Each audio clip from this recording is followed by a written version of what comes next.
welcome to those who managed to join this webinar a bit early. It just hit 11 o'clock. We're going to give everyone about 1 to 2 more minutes to come in. We have 505 managers or people registered for this webinar with over 260 already in the room. So we're just going to wait about a minute or so more just to give everyone an opportunity to join before we get started. And I see so many common, regular faces from a virtual perspective in the room. Always nice to see you there, Brian. I love to give you a shout out every webinar. Wow. Hi, Jessica. Jordana, how are you? So many clients. I love to see your names in the participants list right there. Hi, Luba. Hi, Lucy. Marco, great to see you join as well. We're going to give it about 30 more seconds. Again, we have over 500 people registered for this webinar, as we normally do for our CP webinars. So we just want to make sure everyone has an opportunity to make it into the room before we get started. And we'll give it just 30 more seconds, and then I'll kick off this webinar. Hi, Sincere. Just going down the list, looking at familiar names. See Tanya's here as well. Hi, Tanya. Oh, Raina's here. Hi, Raina.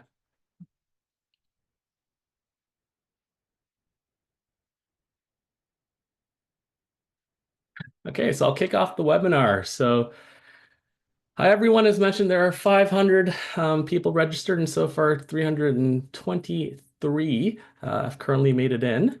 And I want to thank everyone for attending this morning. As always, I know that property managers are very busy, so we appreciate it when you can take an hour out of your day to join us. And because we know you are so busy, our goal is to always make sure that you are infotained. So that is, you are entertained with our webinar as well as informed, and you learn something from it. Our mission is to ensure that you walk away with that sort of aha moment, that insight, that thing you didn't know before coming to this webinar. Again, this is a CPE webinar where if you are a general license manager and you registered for this webinar and you joined using the meeting link that was sent to you, you are eligible for 1.0 CPE credits, and all you have to do is log this webinar into your CMRAO dashboard after the meeting. We will be sending a certificate of attendance as well in the hours following the meeting. So look out for that. So this is a jam-packed webinar. So I'm just going to quickly go through introductions of our amazing panel right there. And then we'll kick off the webinar. So the first person I will introduce is Gowri Shakthi. So Gowri is the Director of Budgets and Reporting for Forest Hill Kipling. And this is a role that she was promoted into since the last time we had her in our webinar a few months ago. And as many of you may know, Forest Hill Kipling is a property management firm that manages a large and growing portfolio of luxury and high-end condominiums across Toronto and Ontario. So welcome to the panel, Gowri. Thank you, Anthony. Hello, everyone. Hi, Gowri. So next up, we have Christina Ajith-Brandford. So Christina is a partner at Adams and Miles, and I know there's a big four of accounting firms in the corporate world, but I also like to think that there's a big four of accounting firms also in the condo industry, and I like to think that Adams and Miles falls into that class as one of the largest audit firms in condo land. So I want to welcome Christina to this webinar as well. Welcome, Christina. And I think you're muted. Thanks, Anthony. Yeah, thanks, Anthony. Hi, everyone. Happy to be here. Yep. We also have myself, Anthony Ng. I am the co-founder of Condonexus, and Condonexus is a digital proxy voting and virtual and hybrid meeting provider for condos across Ontario. So we're currently trusted by over 1,100 condos and over 60 property management firms in Ontario. Finally, we have Brad Chaplick. So Brad is partner at Levitt, Lella, Duggan, and Chaplick, also known as LDDC Lawyers. Brad serves as a team leader in the firm's condominium law practice group, and Brad's been a regular contributor as a panelist for many webinars and seminars in the condo space, and we actually see Brad fairly regularly in virtual AGMs that we host. Brad also happens to be chairing this afternoon's webinar on The Price is Right. So Brad, with that, I'll pass it over to you. Oh, thank you very much, Anthony, and thank you for the kind introduction. So yeah, thanks everyone. We've got over 360 attendees in this webinar, which is phenomenal, and we're so happy to get started. The topic is Price is Right, year in review for condo fee trends. And so we've, as a panel, we got together and we're each going to talk about different aspects of the financial trends and tips for condominium corporations, what we've seen happening in 2024 and what we can look forward to in 2025.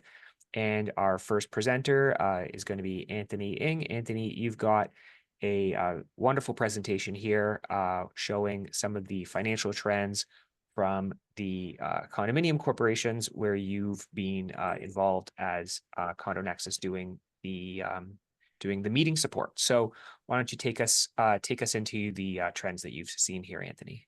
Yeah, absolutely, Brad. So yeah, as Brad mentioned, I'll be presenting the third installment of our annual condo fees report. And for those of you seeing it for the first time, well, basically over the past 3 years, we've designed this report to give property managers and boards a deeper perspective on how condo fees and the components within condo fees are changing. And through our efforts, we've helped hundreds of managers design better budgets. And just as importantly, we've helped managers communicate and defend their budgets to their boards and to their owners.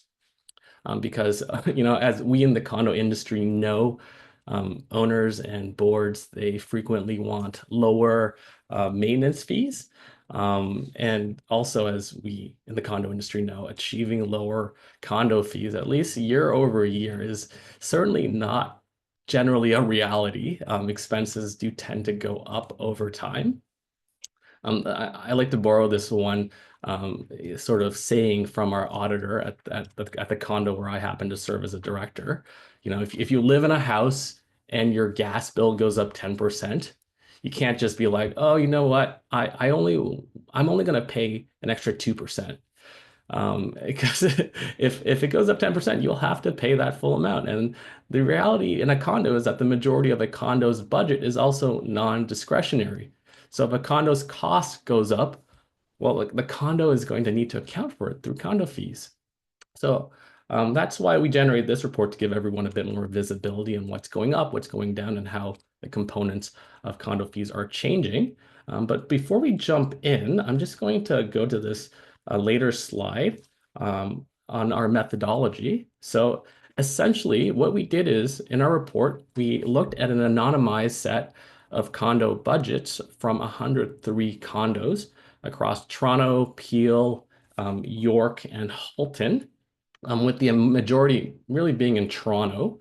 And these 103 condos were aged between 1 to 52 years old, and they also happen to manage $230 million in condo fees. So the average condo budget in our data set was around $2 million. And essentially what we found was that on a high level, condo fees increased by 3.3% on average in 2024. And of course, individual condos may experience higher or lower levels of increase depending on their specific circumstances. But on average, fees increased by about 3.3%. Growth ticked down from 5.1% in 2023, and it's about half of what condo fees grew by in 2022. So this downward trend is sort of a nice glass half full explanation of condo fees in aggregate. But there's also the glass half empty view, which an owner might say is, well, you know what? This 3.3% is still substantially higher than consumer inflation. And as those of you keeping up with the news, it's true. The latest inflation print in Canada was 1.8% year over year. And inflation, consumer inflation in Canada has trended to around 2% year over year over the past 6 months. But of course, as we in the condo space know, condo costs are beholden to an entirely different set of inflationary pressures compared to consumer inflation. Consumer inflation, as measured by Stats Canada, it's based on the average increase in a price of a basket of goods and services that consumers purchase. So in that consumer basket, you're looking at things more like food and mortgage costs.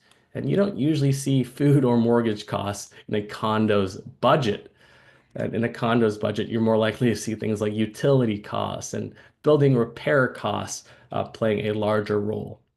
And it's because of this different mix of costs for a condo that we shouldn't expect condo fees to go up or down at the same pace as consumer inflation. Again, condo fees are beholden to an entirely different set of inflationary pressures. That's a message that I want you to walk away with. And I'll start speaking about some of those other inflationary pressures in this report. So one of the primary drivers of condo fees is condo reserve fund requirements. And as you can see, reserve fund costs grew by 13% in 2024, edging up from 11.8 in 2023 and 8.7% a year earlier than that. So 13% is fairly high, but what makes this 13% even more startling is that reserve fund allocations usually make up the largest bucket of costs in a budget. So we found that on average, a condo's budget, about 26% of a condo's budget was allocated to reserve funding. So essentially, a large increase to a large piece of the pie means a large overall increase to condo fees. And in fact, if you do the math, if the reserve fund makes up 26% of a budget and that component grows by 13%, well, condo fees already have to go up by more than 3% to fund that increase. And we haven't even started looking at other expenses.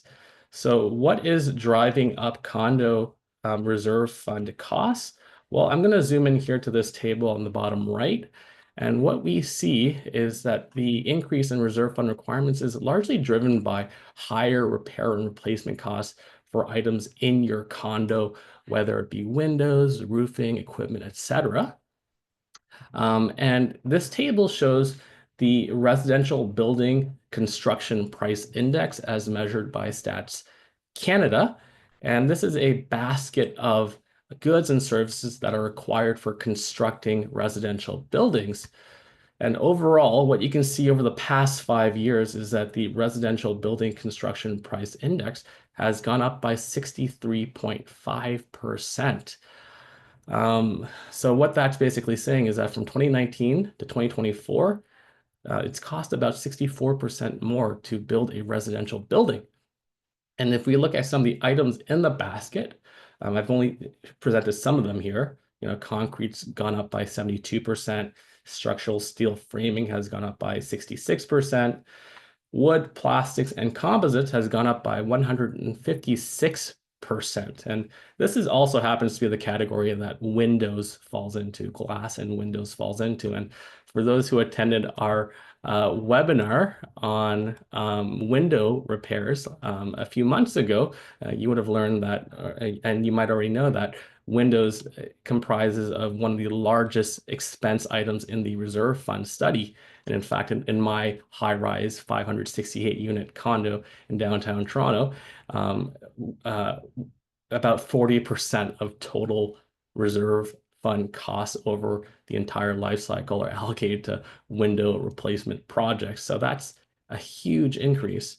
So there is some relief in sight though, because you can see that on the left here, the 1 year change in residential building construction prices has fallen to just about 4.2%. But it does look like a lot of the destruction is done already, and perhaps there's no way to go back to lower building construction prices. And as such, for condos whose reserve fund studies have yet to reflect these higher repair and replacement costs, future reserve fund studies will certainly need to reflect these higher costs, and there likely won't be many ways for condos to really escape these higher reserve funding costs. So that's reserve funds. Next up I have here is gas costs, and this was a welcome area of relief in condos because in 2024 we saw gas costs decrease by 9% on average after huge increases in 2022 and 2023. So we saw gas costs, and I'm talking about the commodity price of gas, increased by about 9% in years earlier. And in fact, throughout the 2010s, tripling all the way to about 28 cents per cubic meter in 2022 as, ooh, how did I zoom in there by accident? I'm going to zoom out. Oh, let me just fix this. Yeah, as we saw it triple in 2022 as conflict sort of roiled the gas markets. So it seems like gas costs have decreased again back to about the 9 cents per cubic meter area. And my presentation is giving me a few issues there, but there you go. So if gas costs have decreased again by 2/3, yeah, you may be wondering, well, why haven't gas costs in condos fallen by about 2/3 as well? Well, as those of you may know, the commodity price of gas, which is what I show here, only represents about half to a bit under half of what you see in your gas bill every month or whenever you receive it. Generally, over half of your gas bill pays for things like transportation of the gas. So unless you're willing to take a bucket and go to Alberta to bring that gas back yourself, you're going to be paying a transportation cost, as well as that popular carbon tax. And those two components of your gas bill continue to sort of increase at their own pace. So before you drop your gas costs, certainly do your due diligence in calculating what your forecasted gas costs will be in 2025. Next up, I have contract services. So as you can see, contract services, and this is things like concierge service, your cleaners and property management, etc. Those costs in aggregate grew by 2.7% in 2024, edging down from about 3.7% in 2023 and 4.2% in 2022. And the reason, what we believe about contract services is that contract service price growth will be very correlated with wage growth in Canada over time. And we believe that this is because vendors, well, they'll try to pass along wage increases for their staff, which usually comprises of one of the largest costs for most vendors, and they'll try to pass that along to its customers.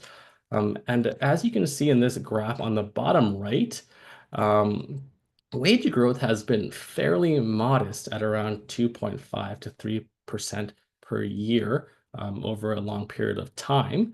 We did see a spike in 2020 and 2021, which helps to explain maybe why contract prices sort of grew by a bit above average in 2022 and 2023. But as you can see, wage costs have sort of normalized since then, explaining sort of the reversion to the mean for contract service costs right there. But I also want to speak about a component within contract service costs.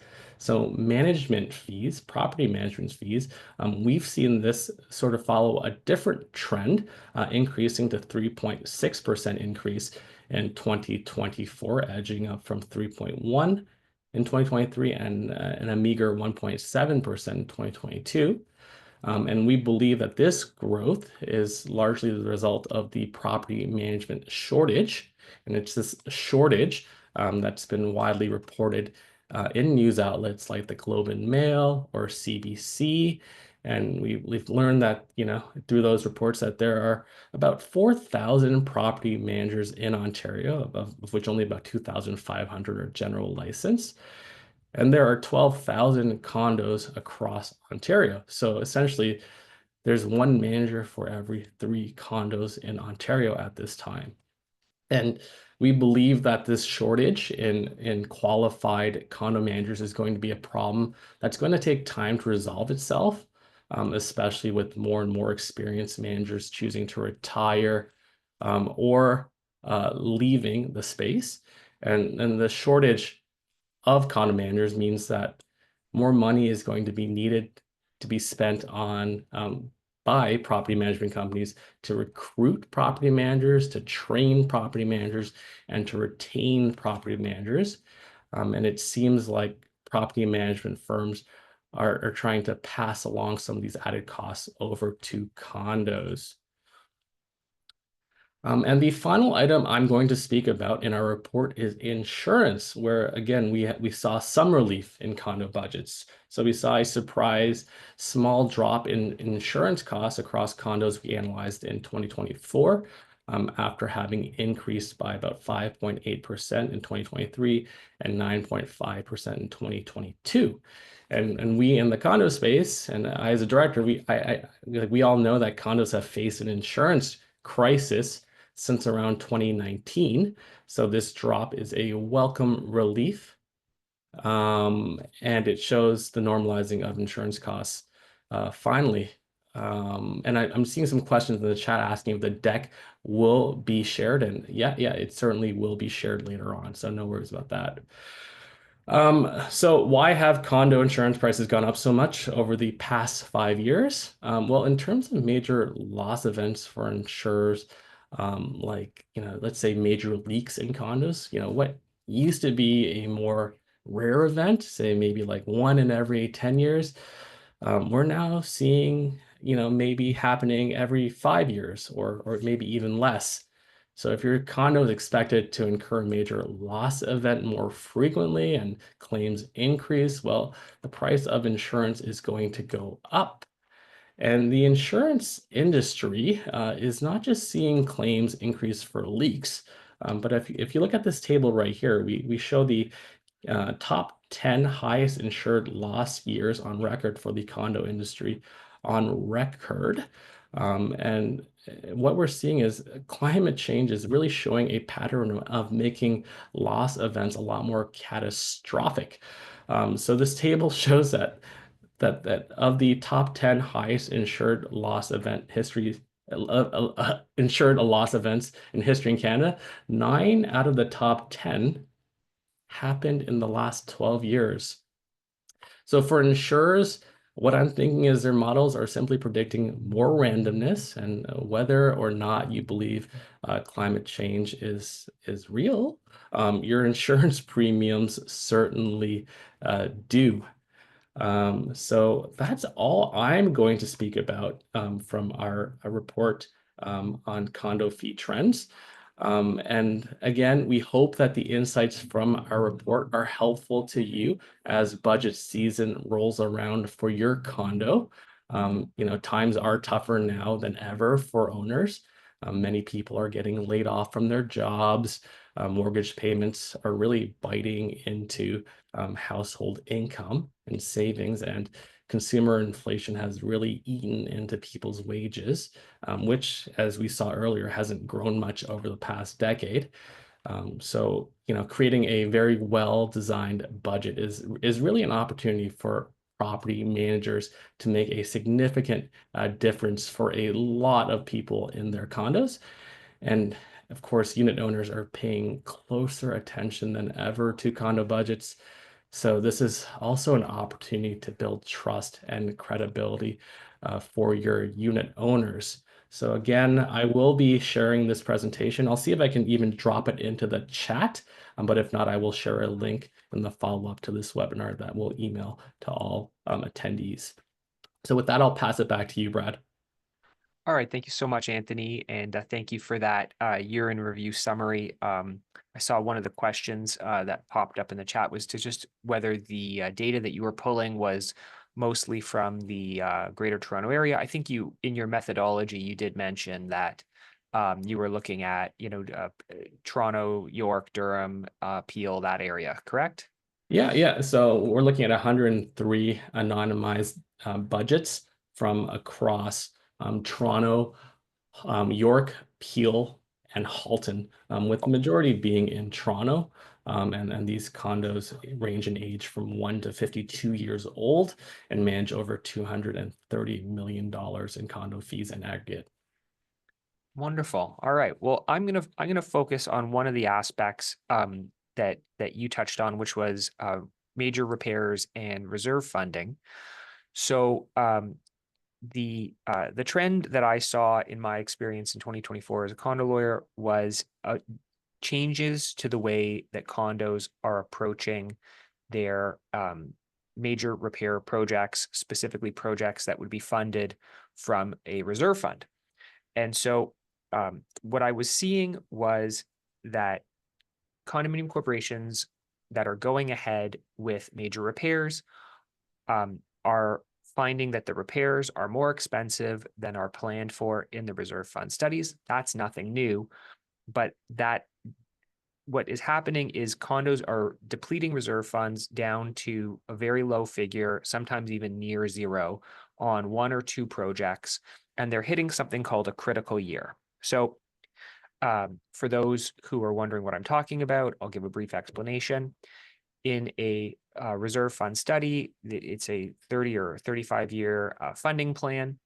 And at some point, you're predicted to hit what's called a critical year, where you complete a project that is sufficiently large that it brings your reserve fund down to an effective zero. Now, it doesn't mean literally $0. It might mean a buffer of 100,000 or 200,000, depending on the size of your condominium, or even less if you have a small condominium. But it's called a critical year because this is what all of your contributions are trying to match. And if you make a change to your critical year, that is the defining factor that changes your contributions to your reserve fund, how much money you need in there to be adequately funded. And what's happening is condos are hitting unintentional critical years or unplanned critical years, where they're bringing the reserve fund down to zero, let's say in 2025, when the reserve fund plan said that you weren't going to bring the fund down to zero for 10 more years into the future. And what that means when you're hitting an unplanned critical year is that you are now going to have to change your funding plan in a very significant and material way. And there's going to have to be a special assessment to recuperate those funds, or there's going to have to be a large increase in the reserve fund contributions to account for the changing in the timing and the cost of these projects. So this is resulting in political instability in condos, because even though boards are not doing anything wrong by going ahead and doing projects when they're needing to do them, and the projects cost what they cost, and the condos have contributed to the reserve fund study in accordance with the engineers. So on their face, the condo board has done everything that it was supposed to do. It went and got a reserve fund study. It got a report from an engineer that said a project needed to be done. It went ahead with the project. It did the tendering. It followed due diligence and best practices. And the result of doing everything right was that you hit a critical year when you weren't planning to hit one, which is something that is normal and will happen to a lot of condominium corporations. But nonetheless, it results in the perception that there's been financial mismanagement because your reality does not match your reserve fund plan. And so that perception of financial mismanagement causes a lot of political instability. It leads to things like requisitions and meetings to remove boards. And that itself is a major cost factor for condominium corporations. Requisition meetings can be very costly to manage and to ensure that they're held fairly and in accordance with owners' expectations. And it's very stressful for managers and boards to have that kind of political instability in the condominium community. So in what can you do about this? What can you do about this problem of an unplanned critical year? Well, I think you need to show your owners as a manager and as a board that this is not the result of a lack of planning, or that this is not the result of financial mismanagement, but that this is really the natural variance that condominium buildings will experience, right? Things do not, despite your wish to have your roof last another 5 years, it doesn't mean that it will always do so. And when we're talking about averages, that means that 50% of the time it's going to be less than that time, and 50% it's going to be more. And so you are going to expect variance. And so I think condo managers and boards need to stress to owners that variance is expected and that it's normal, and need to take proactive steps. So if you find yourself in a situation where you are facing a unplanned critical year in your reserve fund, you need to communicate this to owners before you go ahead with the project. You need to explain the situation you're in. You need to make sure that you can build consensus. And this is not in the Condo Act, right? There's no requirement in the Condo Act to inform owners and warn them and build consensus on reserve fund projects. The Condo Act says the exact opposite. But the political reality is different than what the law requires as a minimum. And so what I'm suggesting to condos that are coming to me for advice is that you need to make sure that you're communicating if you're going to go ahead with a major repair project and the timing or the cost does not match what is in your reserve fund study. You need to explain why it's not what it was predicted. You need to show owners how that came to be, either in terms of timing or cost or both, and what the impact will be on the future common expense contributions. People need to know this in advance and not find out about it after the fact. And so this is an important culture shift in condominium corporations. And one of the things that I'm seeing happening is that major projects are being broken up into pieces, and to make them more palatable or to spread out the cost over time and to avoid hitting these unplanned critical years. So whereas, it might have been common in the past that if balconies are starting to deteriorate and need refurbishment, you would do all of the balconies in one shot because it's arguably cheaper to do it that way. Condos are saying, no, if we do all the balconies in one shot, we're going to hit an unplanned critical year. What we're going to do is repair balconies on an as-needed basis. And even though that means that the total cost to repair all the balconies might be more in the long run than had we done them all at once, because it doesn't cause us to hit a critical year that's unplanned, it's not actually going to have a significant impact on our monthly common expenses. And so you can delay projects where you can do it on an as-needed basis, repair some of the balconies that are in critical condition, then you move on to phase 2 and you do the next tranche, and then you move on to phase 3, and finally you complete all the remaining balconies, and you do the work over 5 or 6 years instead of doing it in 2. And again, you have more setup and teardown costs, so it's not as efficient. But because it's being spread out, you don't empty out the reserve fund and you don't trigger a special assessment or something else that would indicate a lack of financial planning to most owners. So I'll make my second point quickly because I see that we're drawing down on our time today.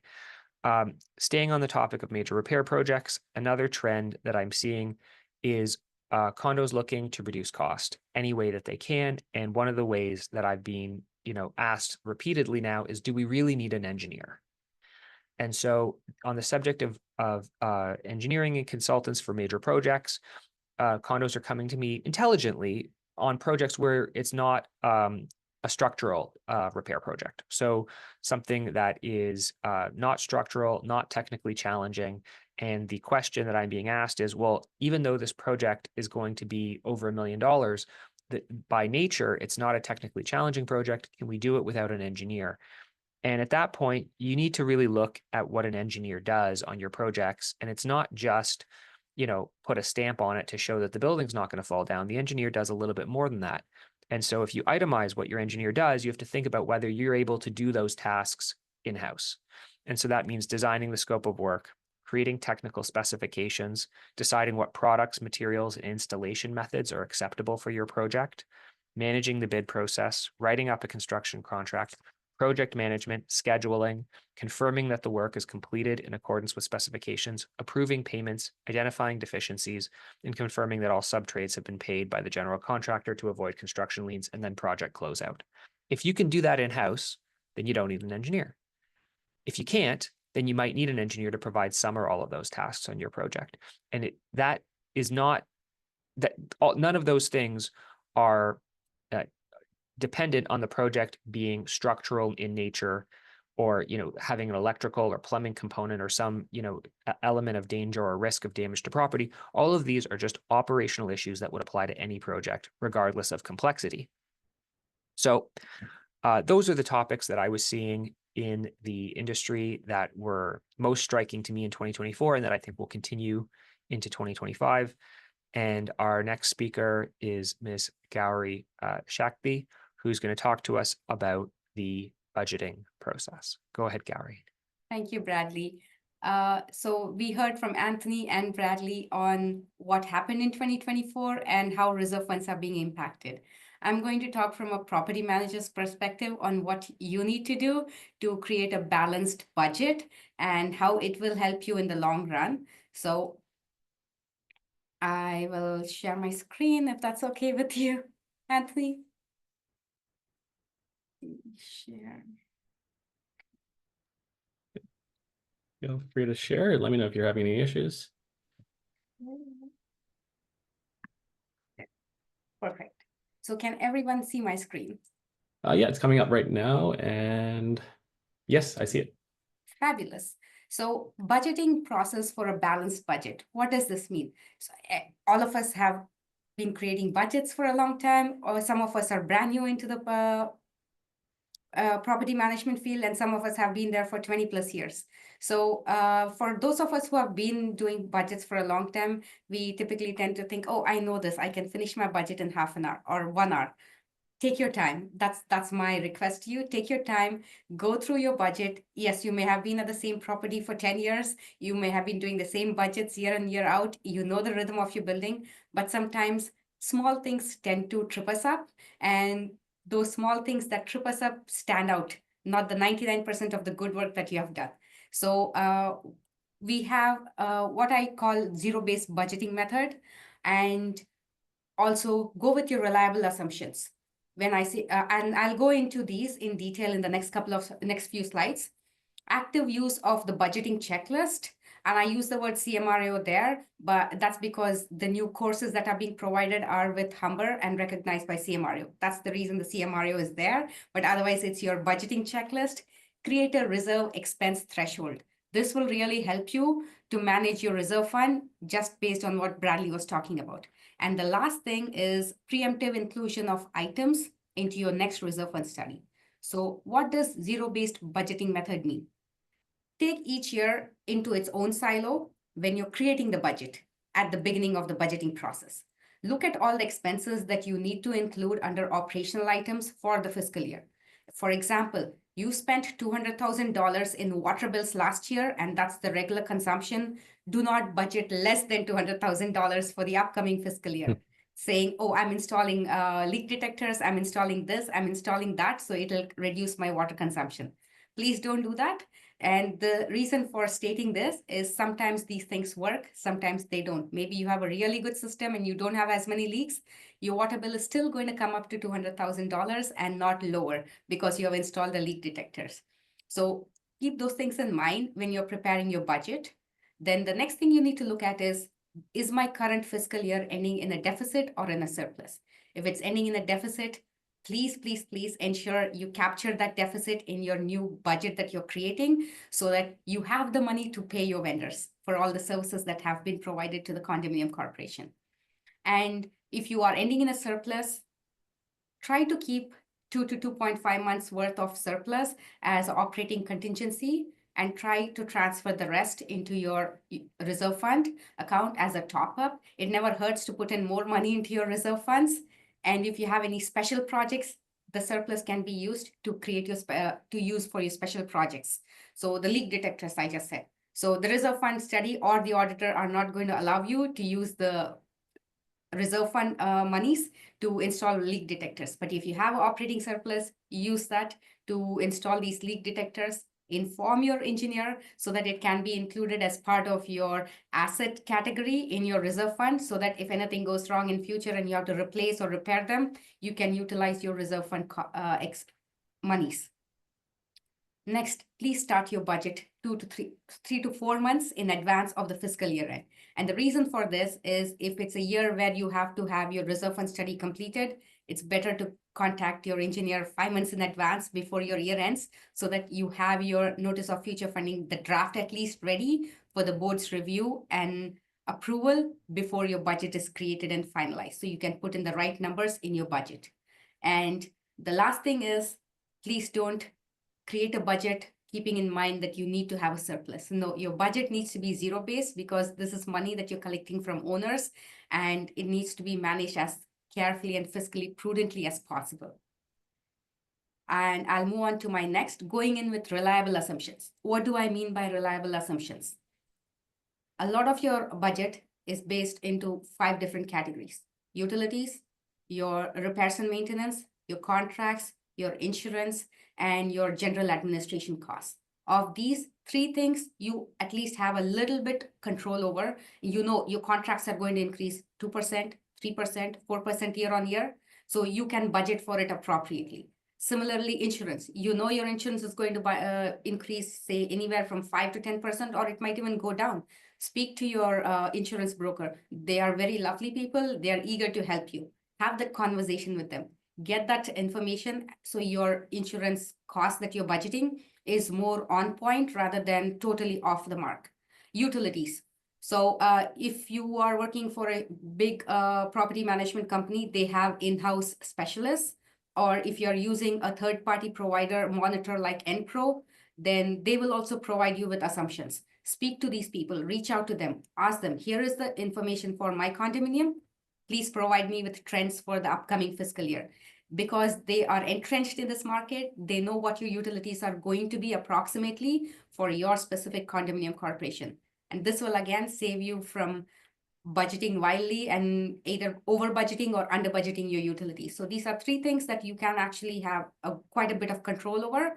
So try to get this information so your budget has reliable assumptions and a science behind it. And it's not just a dart in the dark.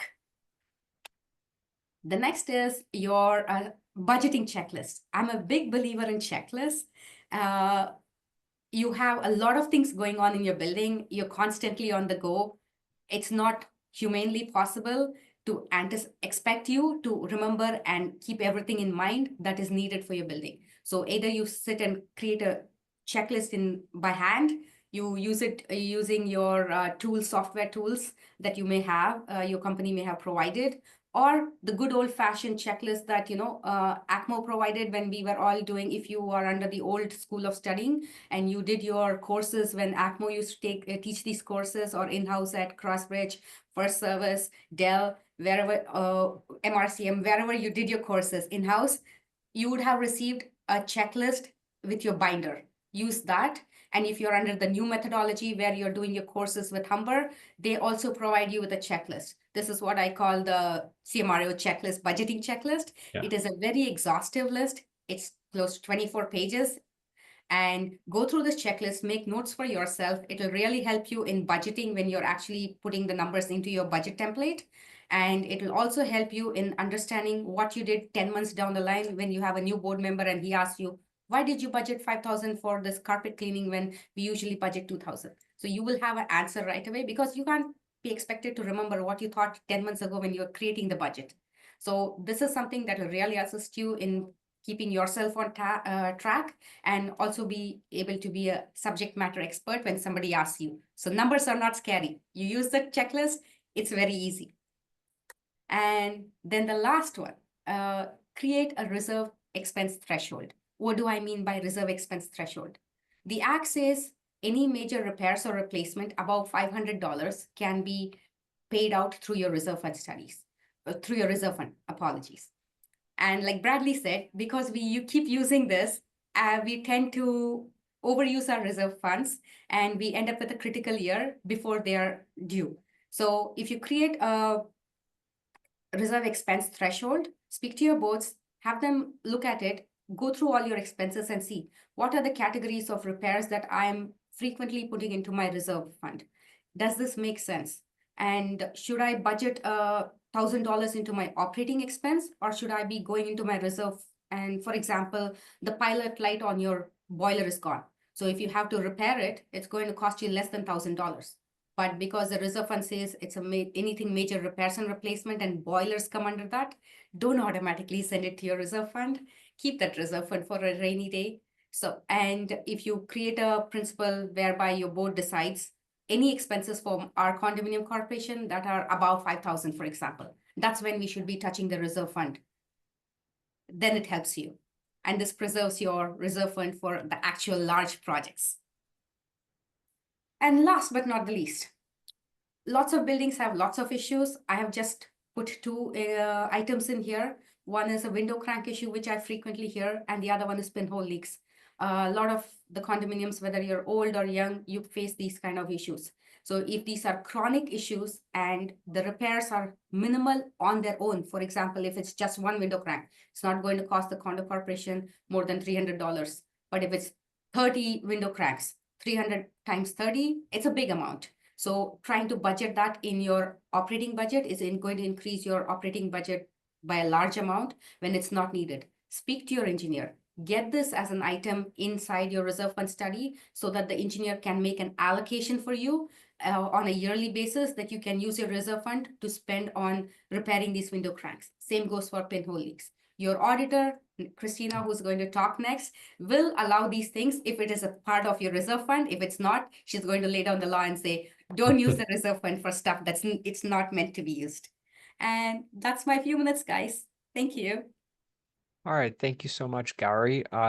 We're going to jump right into Christina here to make sure we give her some time. And Christina is going to talk to us about the auditor's perspective and what you've seen on the audit side of financial trends in 2024. So everyone's kind of commented on a lot of great content. So I just wanted to, so my content kind of overreaches into everybody, but what we did a similar analysis to what Anthony did. So we audit around 500 condos, and for the last 2 years, we have kind of been zeroing in on a small population of that. So for 2024, what we did was we took a population of 200 condos, and what we found, and what I wanted to talk a little bit about today, and how to avoid it, it's kind of alarming. We found of those 200 condos, around 13% of them had cumulative operating deficits. So they didn't just have a loss in 1 year, they had cumulative operating deficits. So they were cumulatively in the hole at the end of their fiscal 2024 year end. And a couple of practices, some of those good budgeting practices that Gowri mentioned can help condos out of this. But what I find another root cause is, another comment about those cumulative deficits, they did not just appear in 1 year, they were growing over a couple of years. So it wasn't just one surprise, repair and maintenance project or a large swing in utilities in 1 year. The losses were cumulative over a couple of years. So one thing that I think that I've been seeing lately is, and I don't see, is boards perhaps not sitting back and thinking about what their end goal is before budgeting. So I always tell people, not just professionally, but personally, do you know what your end goal is? That way, and I know it sounds simplistic, but you can come up with a plan on how to get there, but then you also have something to measure against so that you're not wandering around aimlessly throughout the year explaining variances. You kind of have that goal to tether yourself to. So for condos, that end goal that boards should think about is how much do you want sitting in your operating fund and reserve fund, right? Those are the two indications of financial health of your condominium corporation. So do you know how much you want in your operating fund and your reserve fund? And as managers, you can help boards. It's their responsibility, but you can help them with that thinking exercise.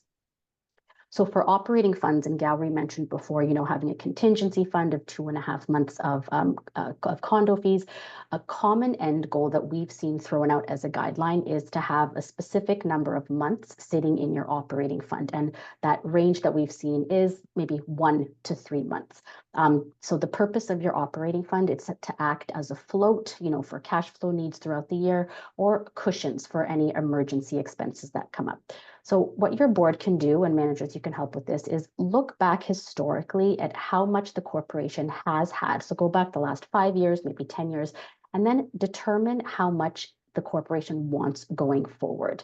As I mentioned before, there are guidelines that we've heard. We don't stick to any one any point in that 1 to 3 month range, because that might vary based on your condo board, the community's needs. So that guideline of 1 to 3 months, you might ask, why shouldn't we have 6 months? Well, your condo is an NPO, or a not-for-profit organization, right? So it shouldn't be accumulating unnecessary surpluses. It really should just be collecting money as needed from owners, with a little bit of an emergency cushion, and also to help with those cash ebbs and flows throughout the year. So as I mentioned before, there is a difference between that 1 to 3 months based on risk tolerance of the board, and that difference based on your condo's budget, it might be significant. So it's important to drill down, where in that range do you sit? Is it 1? Is it 1.5, 2, 3? Some factors to think about to determine where in that range you want to sit in, or where you should be, are how well does your corporation budget? So historically, is there a lot of variability in expenses compared to budget? And again, I keep saying, look back historically, because sometimes that helps you plan for the future, right? So look back historically and check, how well did your corporation budget in the past 5 years? If you're seeing that your actual costs came in less than 5% of budget, that's pretty good, right? So you may be able to survive on an operating fund of maybe, 1 to 1.5 months of budgeted operating costs. But if you're noticing year over year that you're actually coming in over budget, and it's by more than 5 to 10%, you're probably going to need a larger cushion in your operating fund. And at the same time, you can build up your operating fund, but try to get more granular in your budget to avoid those large swings between actual and budget. So I said, come up with that end goal, but consistently throughout the year, perhaps quarterly, a good practice is to check how you are doing compared to your goal. So if you're noticing that your operating fund is depleting because of unanticipated expenses, let's say in the first quarter or half of the year, might happen, right? Unanticipated expenses come up, but you may decide that might help you make the decision to defer some discretionary spending in the remainder of the year, so that you can stay on track towards your goal. So when you're developing your operating budget, if you know your starting point, that's your operating fund at the beginning of the year. Your desired end goal, that's do you want your 1, 2, or 3 months of budgeted operating costs, plus you're detailed and realistic in your budgeting of expenses for the year. That's the in between, right? So you have the start, you have your expenses throughout, and then you have your end goal. That's when you're going to communicate to your owners, right? So we know where we're starting, we know where we want to end up, we have a realistic picture of what it's going to cost, and that's where you come up with Anthony's presentation and say, this is how much things are costing, this is how much costs are increasing. So it's going to cost us this much to operate our community. If we want to have this much at the end of the year, we're going to need to collect X from you throughout the year. So that's where that communication piece comes in. And then, Brad mentioned on the reserve fund, your end goal could be your reserve fund study ending balance, or maybe a tweaked version, right? If you're not in the first year of your study, or perhaps, you're 2 years in and you've reached a critical year, as Brad mentioned before.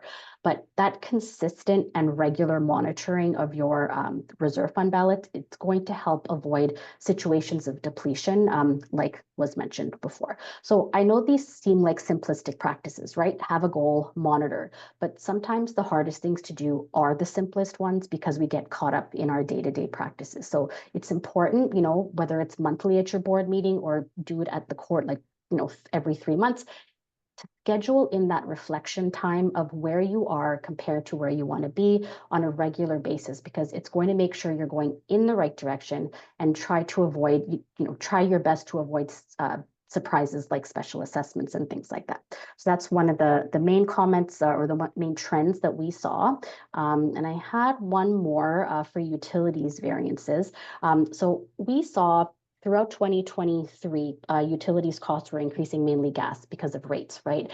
So we saw a lot of communities were increasing their budgets for utilities costs. But then later in 2024, we saw that there were more favorable variances, meaning that actual utilities costs were coming in less than budget. So, you know, not necessarily a bad thing. It helped build up a lot of operating funds, but that is one other trend that we saw. So one thing to comment on is, and Gowri mentioned before about your utilities budgets, utilize specialists, break down your rates and consumption, right? Get granular. That way you can get tighter in your utilities budgets and avoid those large swings. That's all the comments that I had, Brad, and try to leave some time for questions. Yeah, thank you so much, Christina. We've got some really fun questions in the chat here or in the Q&A tab. So I do want to get to those. It's 11:55. We're going to jump through some rapid Q&A, and then we may stay for a few minutes after 12. But for anyone who wants the CP credits and things like that, you don't have to stay over time. If you weren't planning to, you'll still get your certificate of attendance. So jumping into some of the questions, there's some here that are directed to you, Christina. So I'll feed those to you, and then I might have something to add on some of them because they do have a bit of a legal aspect to them. So Ahmed asks, question to Christina: can we install elevator fob readers to enhance security and charge to the reserve fund if we include this in a reserve fund study update before we incur the expense? So if you can convince the engineers to put it in the reserve fund study, is this a proper reserve fund expense? They want to know, would the auditors flag this as non-compliance?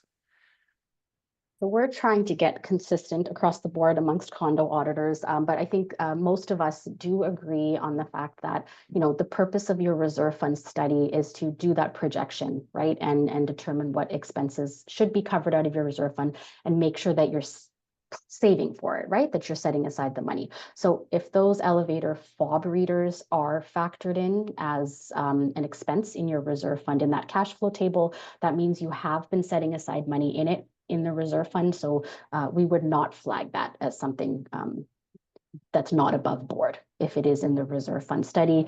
The other thing that we do ask you to do, so we'll see it in there, is perhaps ask your lawyer for a legal opinion as well. So, it seems like a little bit of passing the buck, but, we're not lawyers. We're all kind of going based on the Condo Act requirements for a condominium act, right? Of a reserve fund, like what can go through a reserve fund. So we kind of defer to those two professionals. If it's in the reserve fund study, we would probably allow it through. Yeah, thanks, Christina. I think Christina, Ahmed, to answer your question from the legal perspective, I think what Christina's done is she's identified that there's two separate issues here. There's an issue of, are you adequately funded? And I think in your scenario where you've budgeted the expenditure into the reserve fund study before incurring the cost, yeah, you've satisfied the criteria of being adequately funded. And so from a financial perspective, your auditors are really happy. Your lawyers are not going to be happy with you, because what you are doing, and the reason why you're asking the question, is because you're taking something that's an alteration to your common elements and you're putting it into a fund that is intended for major repair and replacement of existing. And so, a clever lawyer might say to you, well, if this was part of the existing elevator cab modernization and you included it in the project, you're probably fine. But as a standalone project, you're treading like right on the line of what a condo reserve fund expense should be. I don't think anyone's going to be too upset with you if you stay in the adequately funded thing, but you're probably not within the four corners of what a reserve fund is meant to be for. Okay. So a couple different questions here. One comes from Marnia. The auditor's perspective on operating surpluses, whether operating surpluses can be invested the same way reserve funds can be invested. And then there was another question here from Askar, similar in nature. If there's a good surplus in operating, advise if we can transfer to the reserve or invest in GICs separately from the reserve. So it seems like two questions there about what can condos do with operating surpluses. Christina, any thoughts about that? Yeah, the important thing is to just know as a baseline, like do a cash flow projection so you know how much you are expected to need throughout the year. So that truly is an excess. So you know, upcoming projects, things like that. And then yeah, so if it truly is an excess, I would say you know, investment planners help with this as well, with those cash flow projections, not just for your reserve fund, they can help with the operating fund as well, right?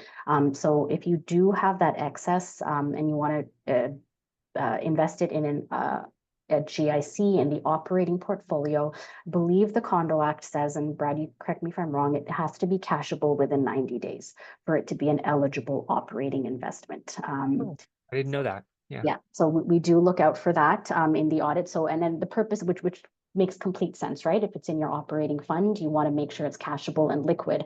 So in case those needs come up, that you're able to get access to those funds. So yeah, for sure you can invest them. The more important thing is just making sure it truly is an excess. But again, yes, you can transfer it over to the reserve fund as well and invest it into a GIC in the reserve fund as well. Yeah, that's great, Christina. I also have seen, because we deal with this with our trust fund for our law firm, which is sometimes we have funds in trust and we put the money in an interest-bearing GIC on behalf of our client if the money is being held for some specific purpose. And when we do that, the GICs that we use are redeemable at any time without penalty. So, you know, you can get the money out on 24 hours notice. There's no penalty associated with it. So even though it's, you know, a 90-day or a 1-year GIC at a specific rate, it's cashable anytime. And that's a really good option if you're going to do it with your reserve funds. So a similar question on the financial side comes from Vittori. Can we use surplus to offset condo fees? I'll throw this one to Gowri maybe. Gowri, this is a question here for budgeting. You have a prior year operating surplus. Can you draw down on that surplus to have a reduced budget in the current year? I would highly recommend against it, and I'll tell you my reasoning why. Everyone says, you know what, we already have this money, let's spend this money. But think about it, folks. Let's say you're using $100,000 that's there in surplus to buy down 1% of your increase this year. So instead of 2%, your increase is going to be 1%. No problem. But look at it next year.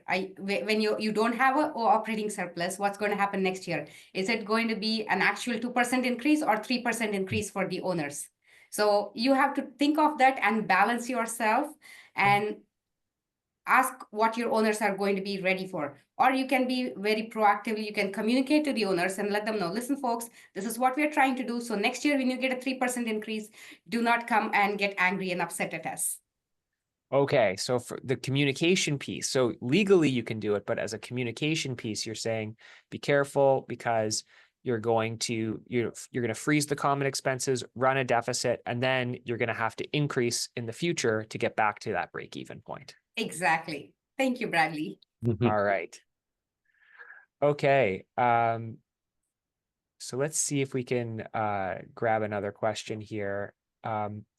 So this comes from Michael Rotondo, and I think this is a question in response to my comments about condominium corporations looking to save money by not having professional consultants on repair projects. And Michael says, can you speak to who would be liable in a failed project if the project management services or specifications are done by the manager or the contractor, but approved by the board?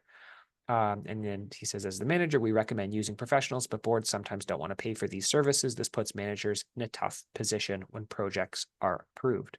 Well, Michael, I'm going to give you some tough love here. My view on this matter is a condominium manager, as a licensed professional, would not be expected to design a major repair project and project manage. That is something that you would expect of a professional engineer or similar, architect, someone with those credentials. And if you take on that role, even if you take it on reluctantly, you must do so to the standard of an equivalent qualified professional. And if as a manager, you take on the role of project manager in a major repair project because you've been asked to do so by the board, and so you reluctantly take on that role, you are now held to the standard of the person who would normally perform that role. You don't get to be held to a lesser standard. So you have to be very careful when you take on these extra tasks. And I can apply a similar thing by analogy to a condominium corporation that does a repair that was the responsibility of a unit owner. Now, of course, the analogy isn't perfect, but hear me out, which is if a condominium corporation says, okay, look, this repair was the unit owner's responsibility, but we're going to do it on the owner's behalf.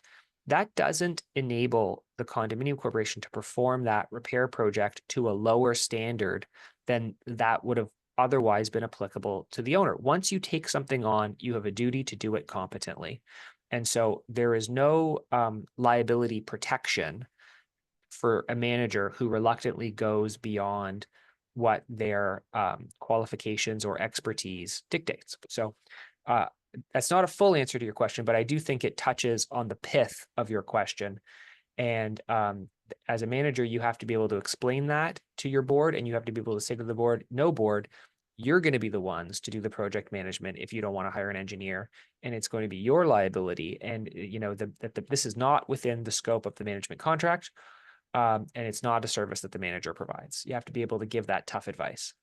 All right. So let's see what we have here in the Q&A.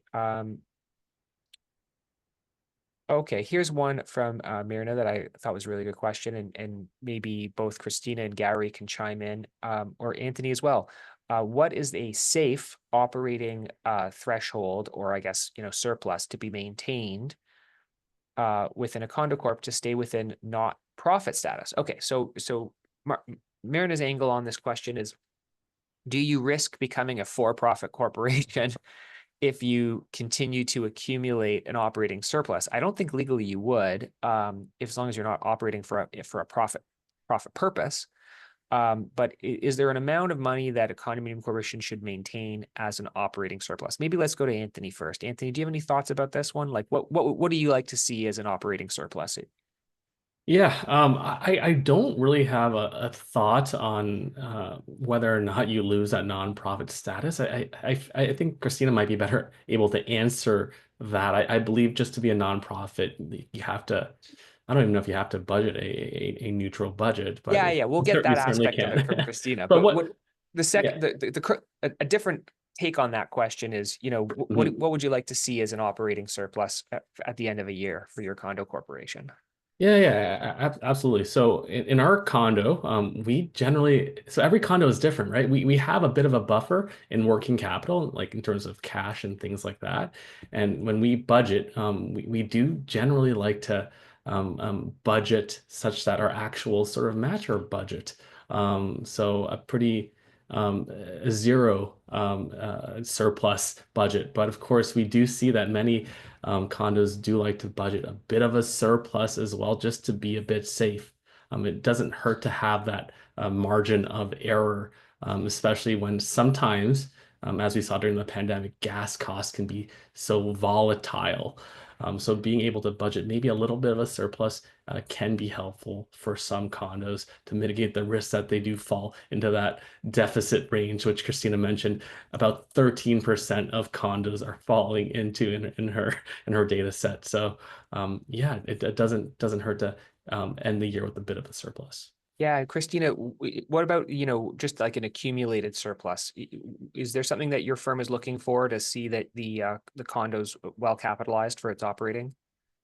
Yeah, there's no requirement, and we don't even, test that. I think what we start to look at is if you're going into the cumulative negative position, what are you going to do to fix that? But the guidelines that I mentioned before, even Gowri said like 2.5, 2.5 months, 1 to 3. I've seen some like high as 6.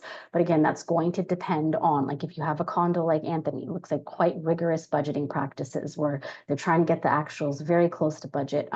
So, they probably don't need a big cushion. So you might be okay with that 1 month. But if you're kind of unpredictable, or you're trying to recover from a deficit position, or slightly more conservative board members, right? Think the sky's falling all the time. Like maybe you want like 4 months or 5 months just on hold. But again, you're balancing that with the owner's needs, right? You can't go to them saying, we just want to build up a surplus for just because we need the cash. But the question about the not-for-profit status, CRA, yeah, there's no real definition. They just want to make sure that the purpose of the revenues that are coming in is basically for the purpose of the organization. So it's just a cost sharing function, right? Everybody's in the community, you're sharing costs together. But where they might start to, and they did an exercise a couple of years ago, they started looking at every corporation had to file a not-for-profit information return with their tax return. And they were looking at how much interest income or how much other revenue, for example, guest suite revenue, how much, if you have an antenna, like rooftop antenna, are you generating additional revenue or some, we know there's one condo out there that has a lot of like Airbnb revenue. So, how much is that revenue compared to just condo fees, right? So if that's creeping up and it's more than like 10 to 15%, CRA was taking notice. But then CRA, sometimes they abandon these projects. We haven't seen them do that recently. But that's what they're more concerned about, is that the main revenue generating activity is for the purposes of the costs for the corporation. It's just condo fees, that sort of thing. Yeah, thanks for that, Christina. On that point, I've been asked that opinion a bunch of times over the years about whether certain revenue projects would impact a condominium corporation's not-for-profit status. An example being if guest suite, right? And the explanation that I'm able to provide to my clients from a generalizing is that if you are providing a service to your residents, like a guest suite that owners can rent, the CRA will generally regard that income as ancillary to the operation of the condominium and not, and it will not cause a problem for your not-for-profit status. However, if you are operating something that is revenue generating, that is not limited to the use of your residents and is basically something that anyone in the public could come and purchase from you. So if you're renting out your party room to people in the community to rent, or you're renting out your guest suite for people in the community to use as a hotel room, now you're operating a for-profit business. It's open for the public. It's not limited to your community. And that is where you're going to run into loss of your not-for-profit status. But as long as you're just operating for the condo, you're probably good. Gowri, any thoughts about safe operating thresholds? That's a very interesting question. So like Christina mentioned, it depends on the risk appetite that your board has. And one very important thing is please don't anticipate any monies and calculate them into your budget before you get them. For example, somebody owes you some money. Yes, you're technically owed that money and you should receive that. But when you're budgeting, don't take that into account when you're budgeting, saying, okay, I'm going to receive $100,000 from person X or person Y, therefore I can budget $100,000 less in my budget. Don't do that, please. That might end up biting you and hurting you. Yeah. Let's take a couple more here before we wrap up. There's some really interesting ones here in the Q&A, and if I haven't picked your question, please don't be mad at me. Maybe it was so hard that I didn't know the answer. Okay, so Arjan asked a really interesting question. What about collecting rent from a super suite? Is this considered taxable if the amount passes $20,000? I think Christina might be able to correct me on this, but I think, Arjun, you might be conflating two different concepts here. A entity that collects revenue in excess of $50,000 needs to remit HST, but residential rent is not HST taxable. So it wouldn't apply in the case of taking a super suite and renting it out for income purposes. So I think what Arjun's describing is a scenario where you have a super suite, but you don't have a live-in super. So you rent it out, and you have a tenant in the super suite. And as a result of that, you are collecting, you know, whatever it would be, $2,500 a month or something. And that's $30,000 a year in income. Does this trigger a taxable event, is Arjan's question. Christina, any thoughts about that? Yeah, so there are specific rules for HST now, right? We're talking about HST. So for the superintendent suite, if it is a, I believe if it's a long-term rental, so if the rental is for more than a month, and typically if your superintendent's in there, or even another person, like an external person that you're renting for the entire year, that leases for a year. So that would be considered residential rent, like Brad said, and not taxable for HST purposes. But then when you've got things like guest suite rentals, those are more short-term rentals, those would be considered taxable if it exceeds $50,000. There you go. Okay. Let's see if we can do maybe one more here from Antella, asking about insurance deductibles. So Antella says, with insurance deductibles being high, the surplus, if any, can it be used towards a contingency fund and put towards deductibles when needed? Antella, I think that's a great idea. You know, a lot of condos have contingency funds. There's no provision for that in the Condo Act. And a contingency fund is exactly what you've described, which is an unplanned expense, something that breaks and needs to be repaired. That's not a regular year-over-year operating cost, or in this case, an insurable damage and the need to pay a deductible because the source of the damage was from a common element cause. These are absolutely perfect uses of operating surplus. And if you want to designate it as a contingency fund, I think that's on, A+. No notes. Christina, any thoughts about that? No, that was actually one of the recommendations we had last year in another webinar, is that, yeah, because of the insurance deductibles being so high, and traces back to kind of Anthony's analysis and what he saw as well, right, with all the loss events happening, with insurance companies increasing the deductibles. Yeah, definitely a separate contingency fund. You can transfer some of the surplus, and that reduces the variability in your common expense fees. The other thing, not just the insurance deductibles, but some of these, maybe 5-year testings. Like I think the elevator has the category 5 testing, and sometimes those can be extremely costly as well. So, build a different contingency fund for that, so your fees don't go up a lot in that 1 year that it's coming in and then kind of go back down again. So that's just thoughts of building a contingency fund for these random items that come up. All right. Well, I think that takes us to the end of this webinar. I see that there's still, a few questions that are lingering in the Q&A tab.